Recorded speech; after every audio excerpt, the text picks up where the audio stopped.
چې دا ټولز که نه لکه انلاک ټول دی، چمیره ده، نور ټول ډېر زیات شته دي، لکه پی اف ایم دی، اے ایم ټي ده که نه، اے ایم ټي ټول، لکه مطلب دا ټول چې دي خو د دې ټول بیا پیډ هم شته دی، مطلب په پیسو باندې کېږي، او ځینې چې دی فری ټول وي، بیا دا درې چې دی ډېر قوي ټول دي خو د دې مصرف بیا زیات دی، مطلب پیسې لکه ډېرې اخلي. انلاک ټول بیا د دې په نسبت باندې ښه دي. خو تاسو ته چې زه ریکمنډ کوم فعلا چې لومړی هغه کس چې موبایل سافټویر سټارټ کوي هغه باید انلاک ټول چې دی واخلي او دا ځل ته په دې باندې کار وکړي، چې انشاءالله تاسو ته به زه دا فری درکوم، تاسو به ورباندې کار کوئ.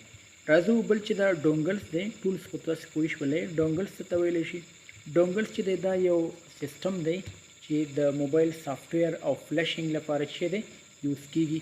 لکه ما دلته یو څه تصویرونه رااخیستي دي، لکه د دې له جملې څخه یو ایم ټي ډونګل، دا د یو فلش په حساب باندې دي. تاسو ګورئ مخکې چې ډېر غټ غټ بکسونه به خو چې فعلا اوس چې دي وړوکی دغسې یو فلش حساب لري، لکه یو ایم ټي دی. ګوره الټیمیټ موبایل ټیکنالوژي، یعنې مقصد دې باندې تاسو چې دی مکمل کار کولی شئ. نو دا یعنې ټولز په شکل باندې دي، خو د یو فایل ورسره وي. دغه فایل یعنې به ته ډرایور په شکل انسټالای او دا به چې دی د یو فلش یا یو اس بي په شکل باندې کمپیوټر کې پروت وي. نو راځم بل په دې کې تر ټولو مهم دی هغه Z3X ډونګل هم شته دی. لکه مطلب ته چې ټولز اخلي، ټولز کې بیا مختلف ډولونه دي، لکه یو انلاک ټول چې دی دا 3 میاشتو لپاره بیا ریټ دی $13 $15 $50 پورې کېږي. بیا چمیره چې دی مطلب د یو $80 نه واخله تر $1.5 پورې کېږي. ډونګلز چې دی بیا د دې مصرف زیات دی که نه، دې باندې انویسټ کړ بیا ډېر کړي، مطلب خو د دې کار بیا چې دی هغه بیخي یعنې ټاپ دی. خو فعلا زه تاسو ته چې د یو ټي یا انلاک ټول ریکمنډ کوم. لکه د ډونګلز قیمت چې دی لکه اوس ما تاسو ته وښوده، یو څو ډولونه مې درته وښودل، هغې له جملې څخه چې هغه لکه Z3X ډونګل چې دی دا تقریبا 600 پورې کېږي، 500 نه تر $600 پورې کېږي. همدارنګې دا بل مې چې درته وښوده کوم یو ایم ټي تقریبا $250 پورې کېږي. معنا دغه پیسې مطلب بیا په دې باندې ډېرې راځي. نو دا انلاک ټول چې اوس مطلب ته واخلې په $13 باندې تا ته چې د 3 میاشتو لپاره کار کوه، اوس مطلب زموږ په کورس کې فری تاسو ته میلاویږي، تاسو یو کال کار کولی شئ ورباندې. نو دا شو مونږ تاسې د ډونګلز موضوعات چې مونږ تاسې په دې باندې پوه شئ ټولز چې دی او ډونګلز چې دي. دلته بل موضوع چې مونږ تاسې دلته لرو هغه موبایل مکمل سیټینګ او د سیم کارت مشکلات دي. یعنی معنا دا ده چې ته موبایل باید ټول وپېژنې، مکمل سیټینګ یې باید ته مطالعه کړې، لکه وای فای څه دی، بلوتوث په دې کې څه دی که نه، همدارنګې په دې کې مور نیټورکس یا ایرپلین څه دی، همدارنګې ډیټا یوزیج څه دی که نه. داسې سیټینګونه په موبایل کې موجود دي چې هغې خصوصیاتو باندې تاسو نه پوهېږئ، لکه LTWCDM څه معنا، آټو څه معنا، جي سیم انلی څه معنا که نه.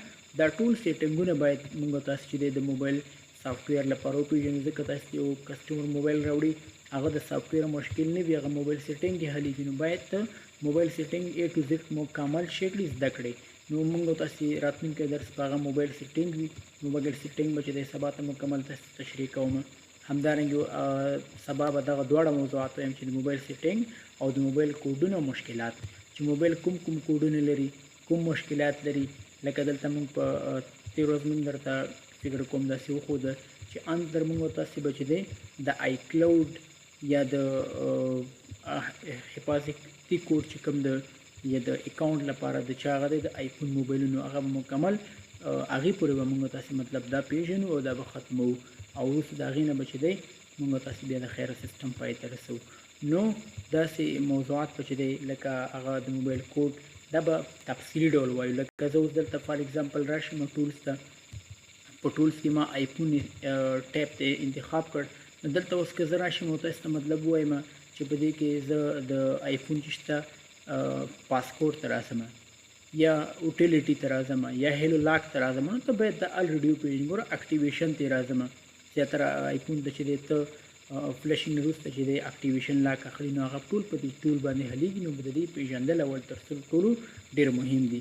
نو موږ او تاسو راتلونکي موضوعات موبایل سیټینګ، همدارنګه د موبایل کوډونه پیژندل، کوم کوډونه لري، MDM دی، KG لاک دی.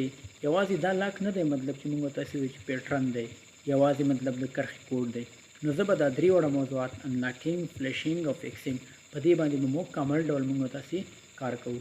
نو دغه کوم موضوعات چې نن وویل تاسو دې باندې پریکټس وکړئ. دغه ټولز د کمپیوټر په اړه معلومات موږ ته ولېږئ چې کوم کمپیوټر تاسو لرئ او کوم کمپیوټر تاسو مقصد غواړئ چې واخلئ.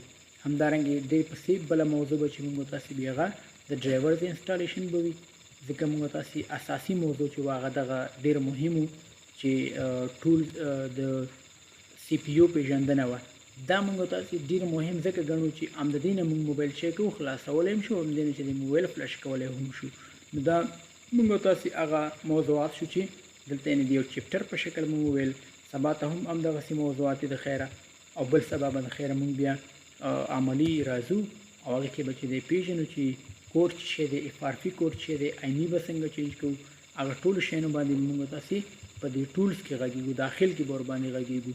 لکه مقصد کې زه ایم آی تراشم، د ایم آی کوډ ټیپ تراشم په دې کې.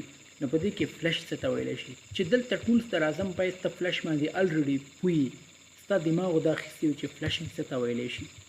په فلشینګ کې بیا دلته ای ډی ال سمانه لري، مقصد دلته اف ار پی سمانه لري، ایم آی کلاود سمانه لري کنه. دا ټول باندې ته باید چې الریډي چې پوي. نو دا به څنګه پوي کی ګور باندې تاسو په دې به داسې پوهیږئ چې کله موږ تاسو دغه شی دلته وایم او تاسو عملي کار کوئ، یعنې خامخا یې ګورئ. نو دغه چپټر به هم تاسو سره زه شریکوم چې دلته مې کوم تشریح کول او سره پسندي ویډیو هم د پوښتنې لپاره د نظر لپاره شخصي کې میسج کولی شئ. So have a good time.